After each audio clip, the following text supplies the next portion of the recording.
Bonjour, bienvenue sur openboxtv.fr, la nouvelle émission d'Alain Juillet. Alors aujourd'hui Alain, de quoi allons-nous parler? Bonjour. Je suis impatient, Écoutez, on va traiter d'un thème qui est peu évoqué, alors qu'il a son importance, et vous allez le découvrir, je pense, entre la présentation de notre ami de l'EGE, puis ensuite à travers notre discussion. C'est le thème de l'orthodoxie, c'est-à-dire de la religion orthodoxe qui, sur le problème de l'Ukraine, est en train de se séparer en plusieurs morceaux avec des interprétations différentes et, on peut le dire, une forme de fanatisme religieux qui n'est pas, et je pense qu'on en parlera après, qui n'est pas sans rappeler d'autres modes d'accélération, je dirais, du radicalisme religieux. Alors, après la présentation qui va être faite par notre invité, donc, je me suis permis d'inviter aujourd'hui quelqu'un que j'apprécie beaucoup, qui est un ami, Pierre Conessa, qui est à la fois un ancien haut fonctionnaire du ministère de la Défense qui a fait bénéficier de ses analyses, de ses réflexions à ce ministère pendant longtemps, et qui est devenu aussi un auteur de livres variés sur beaucoup de thèmes, en particulier certains sur le Moyen-Orient qui ont marqué, je dirais, ceux qui s'intéressent à ces problèmes, et qui d'ailleurs est en train d'en faire bientôt, de en publier un, qui est sur le complexe militaro-intellectuel dans notre pays, ce qui annonce des choses fort intéressantes pour ceux qui savent regarder dessous des cartes. Alors, je vais arrêter là mon commentaire. Je suis ravi d'avoir Pierre avec moi. Merci. Et on va entendre avec plaisir notre ami pour nous dire un peu l'analyse que vous, à l'école, vous avez pu faire avec vos collègues sur cette question qu'on s'est posée et qui va nous servir un peu ensuite de guideline, de moyen pour démarrer puis pour prolonger notre discussion. Loïc Lecam, c'est à vous. La spiritualité. Les églises orthodoxes dans le conflit russo-ukrainien sont d'une importance non négligeable pour comprendre les populations locales. L'Église orthodoxe, historiquement constituée de branches autocéphales, reste sous l'autorité historique de Bartholomée Ier. Pourtant, depuis plusieurs années, sur les 260 millions de personnes que compte le monde orthodoxe, au moins 40 millions sont au moins directement affiliés et sous l'autorité de Cyril Ier de Moscou. L'Église orthodoxe ukrainienne était rattachée jusqu'en 2019 au patriarche de Moscou. La scission, le schisme, qui a été réalisé en 2019, a été signé par Bartholomée Ier de Constantinople. C'est là que l'on commence à s'apercevoir d'un jeu d'influence, d'une guerre interne au monde orthodoxe, entre l'autorité historique et les velléités de Cyril Ier de Moscou. En effet, il faut savoir que le pouvoir propre de Vladimir Poutine et le pouvoir spirituel de Cyril sont extrêmement liés et vont de pair avec une méfiance grandissante de l'Occident au vu du champ lexical employé. Les valeurs, les modes de vie occidentaux font peur. L'Église orthodoxe russe joue un rôle complémentaire dans le maintien et le soutien de Vladimir Poutine à la tête de la Russie, mais également de la guerre. En ce sens, la qualification du patriarche Cyril comme guerre sainte revêt plusieurs interprétations possibles.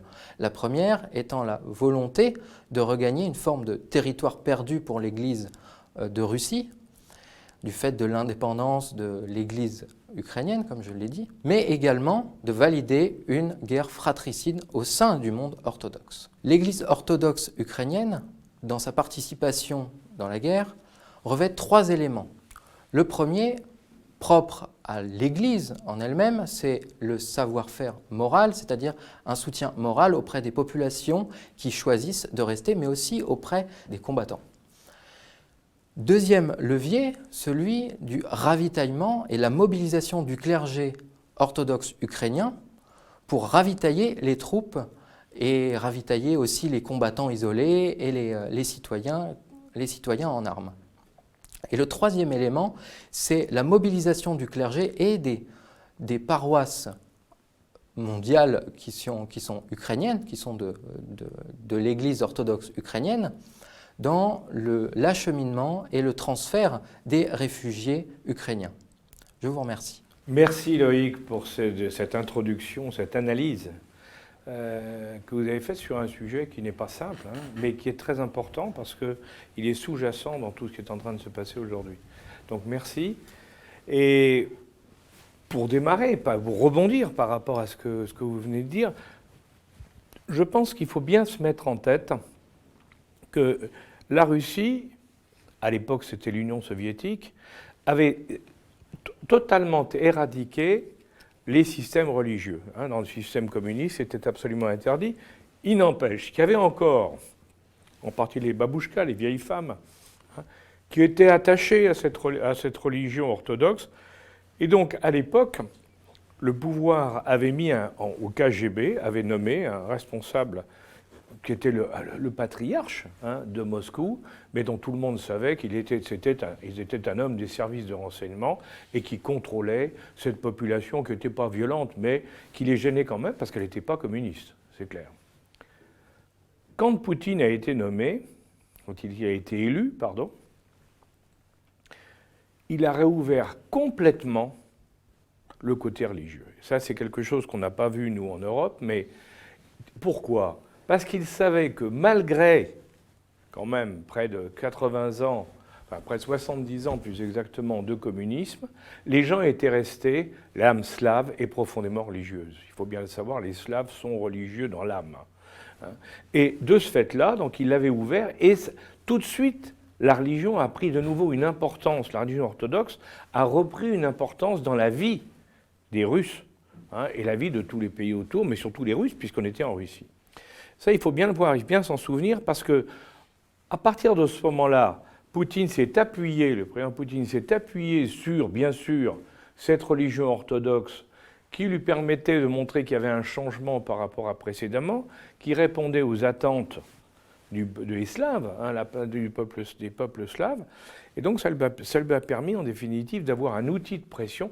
La religion, comme vous l'avez très justement dit, est devenue un moyen de liaison. Alors pour ça, ils avaient un patriarche, le fameux Cyril donc, que vous avez évoqué, dont je crois que sans vouloir choquer personne, on ne peut pas dire que ce soit un modèle de vertu, sans vouloir choquer personne.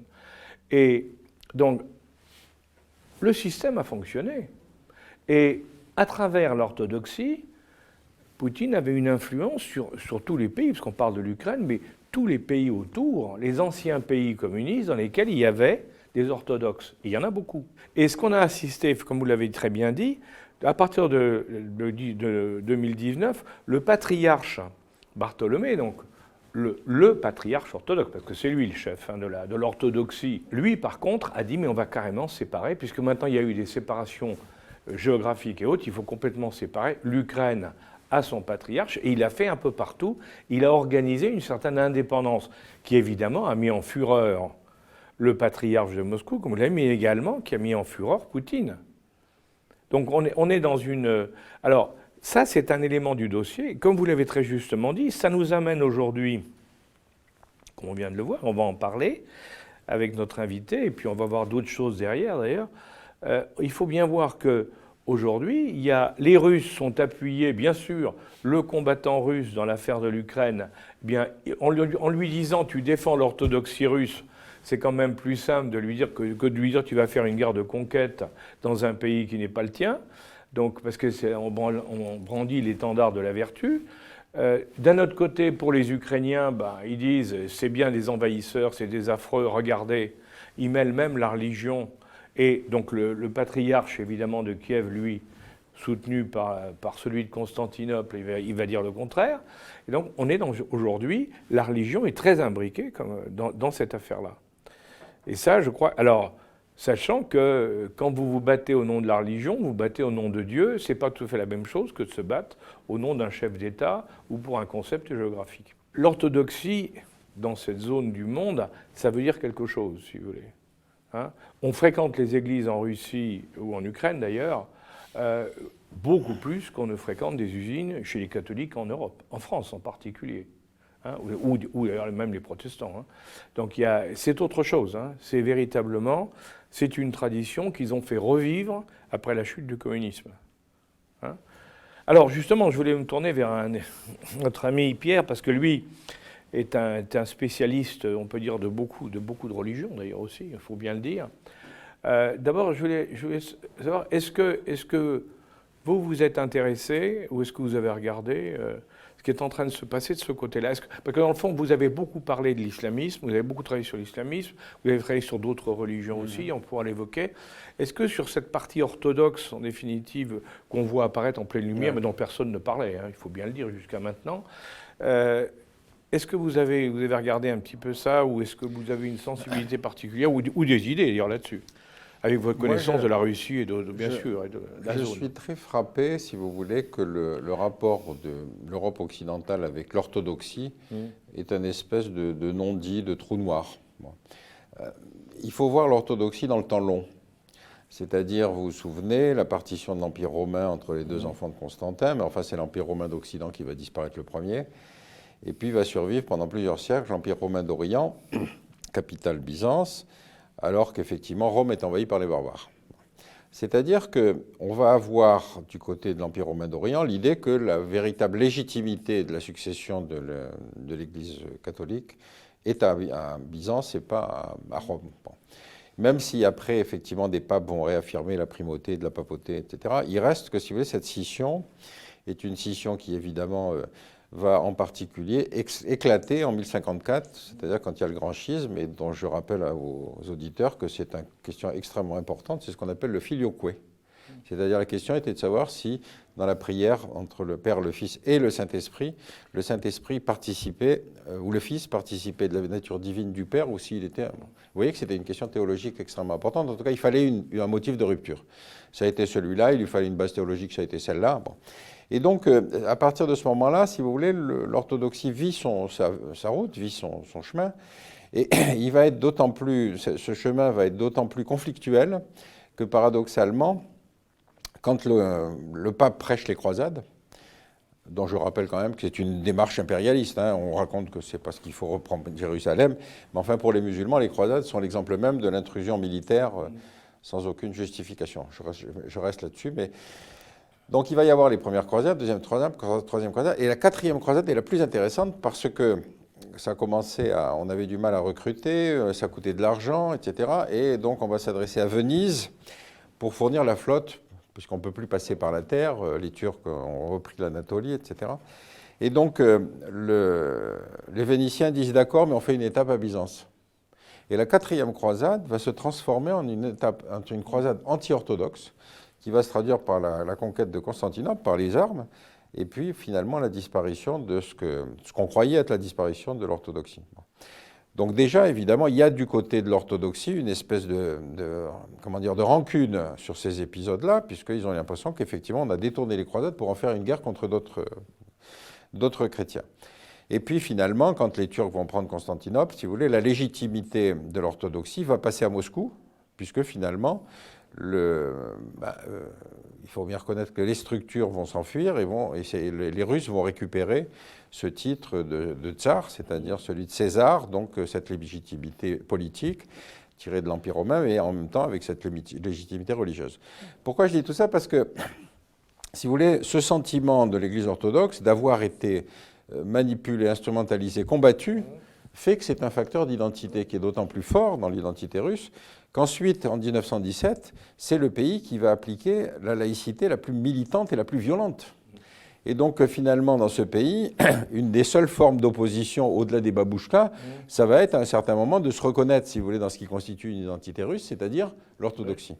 Et donc, on est aujourd'hui dans cette situation où, effectivement, Poutine a bien compris le phénomène, il ne peut plus trop compter sur le discours communiste, mais effectivement, comme tu l'as dit, il a instrumentalisé ce qui est resté de cette croyance, qui est probablement populaire et effectivement plutôt vécu que pensé, si vous voulez.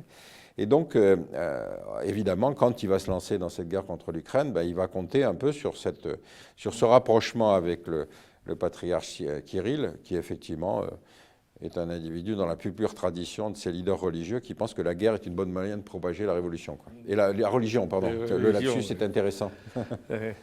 Oui, mais pour compléter ce propos, il y a aussi un moment de l'histoire dans cette partie où se trouve l'Ukraine d'ailleurs.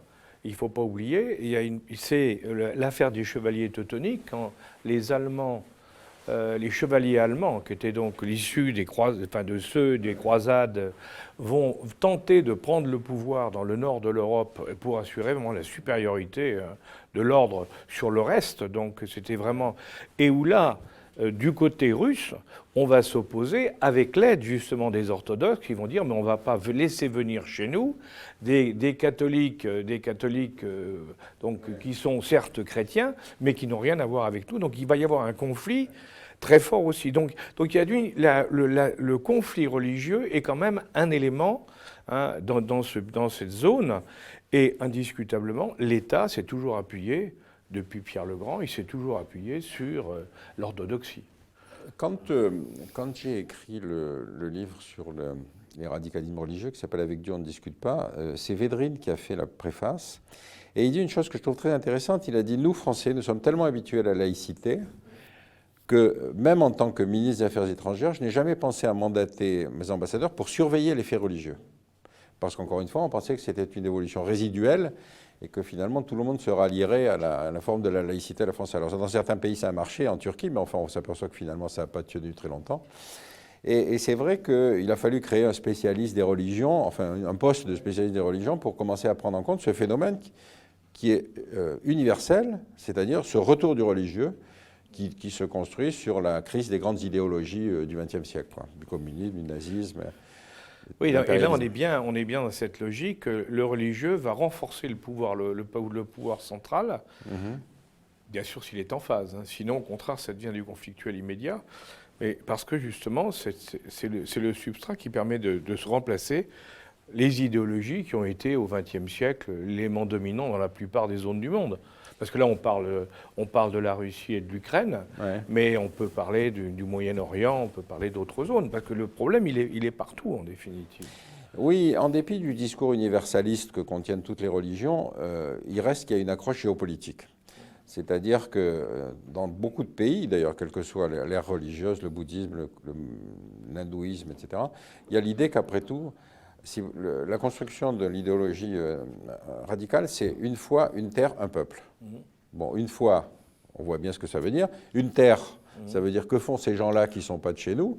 Et un peuple, même conséquence, c'est-à-dire il reste des résidus d'un épisode antérieur, donc il faut les virer. Quand on regarde dans la partie dite du Donbass, hein, dans les provinces autonomistes ou indépendantistes de cette zone, on voit très clairement que c'était le clergé russe qui continuait à avoir, enfin, qui dépendant comme ils étaient russophones, ils dépendaient intellectuellement, religieusement, ils dépendaient du patriarche de Moscou. Alors que dans le reste de l'Ukraine, à Lviv, à Kiev ou ailleurs, c'était fini. On avait fait la coupure et puis au contraire, on trouvait que c'était une affirmation d'indépendance. On revient exactement à ce que vous disiez. Hein. On est dans cette logique où, en définitive, on voit que ça fait partie du jeu, quoi. Hein. Ben, le paradoxe de l'orthodoxie, c'est de penser qu'effectivement, théoriquement, le leader religieux qui a le plus grande légitimité est complètement installé dans une terre musulmane, puisqu'il est théoriquement le patriarche de Constantinople. Donc on voit bien qu'il y a une accroche qui veut absolument montrer qu'il y a un rattachement avec l'épisode des époques glorieuses de l'orthodoxie, mais qui en fait ne représente plus rien. Surtout maintenant que Erdogan décide de réislamiser Sainte-Sophie, on s'aperçoit que c'est une espèce de structure vide. Mais toutes ces religions, ayant toutes, encore une fois, des vocations universalistes, puisqu'elles sont toutes religions de paix et d'amour, surtout quand elles font la guerre, elles pensent toujours que ça va revenir, que le passé n'est qu'un court épisode dans lequel on reviendra. Et cette idée de la terre en particulier, c'est-à-dire quand on dit un peuple, une terre, une foi, il y a toujours une géopolitique, si vous voulez, qui est très étrange et qui est porteuse d'incroyablement de bouleversements. Par exemple, dans le livre, je montre ce que le site du BJP montre comme l'ère de l'hindouisme. Et cette ère de l'hindouisme, ça couvre l'Afghanistan, le Pakistan, la Birmanie et le Myanmar. Donc on voit que en fait, ça ne correspond pas à la terre actuelle. Mais ça veut dire qu'il y a une recherche de légitimité en se disant, ben regardez, effectivement, ce sont des terres dans lesquelles nous fûmes dominants. Bon.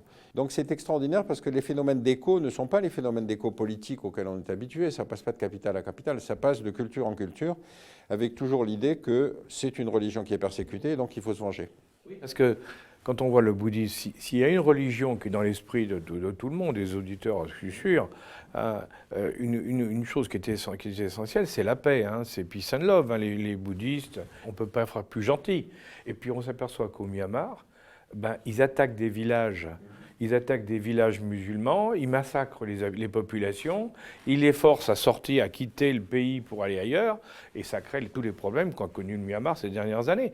Donc une religion qui était totalement gentille, si je peux dire, devient une religion d'une violence totale.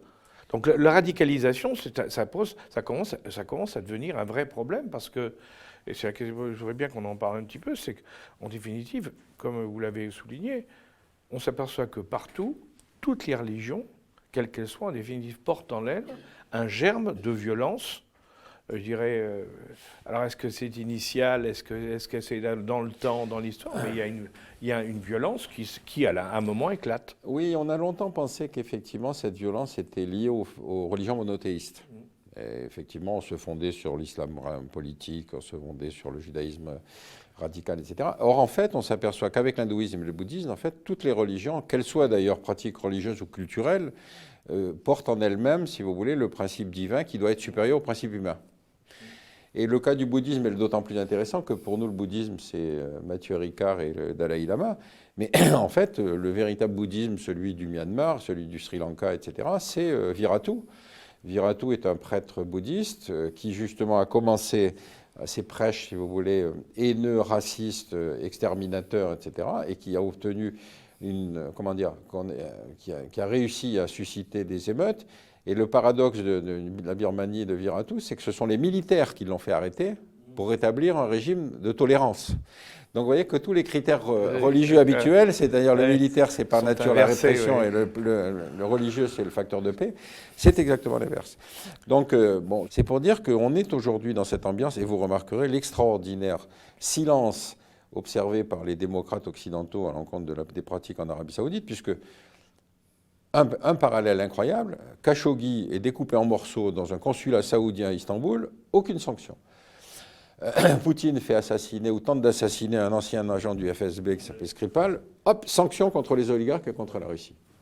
Alors, je ne sais pas, moi, il y a des choses que je ne comprends plus. Mais enfin, vous voyez comme les religions sont sanctuarisées dans notre pensée, alors qu'elles sont aujourd'hui un facteur d'instabilité incroyablement important. Autre exemple qui est, encore une fois, mérite l'intérêt de vos auditeurs, le néo-évangélisme, c'est-à-dire en fait la pratique religieuse radicale, c'est des protestants américains, trouve son origine dans le fait que, vous savez, les pères fondateurs considèrent que les États-Unis sont la terre promise par Dieu, et donc ils sont mandatés pour faire une destinée manifeste, cette destinée manifeste étant vouée à propager la bonne religion et la civilisation sur le reste de la planète.